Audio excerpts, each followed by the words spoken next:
neresinden bağlamıştın? Ayaklarının altında. Güzel yerden bağlamışsın. Gelsin. Gelsin. Yani geri çıkmamız gerekir, o şeyleri kontrol almamız lazım. Evet.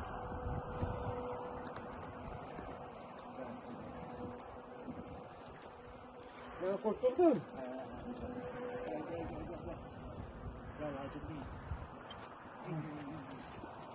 İndir.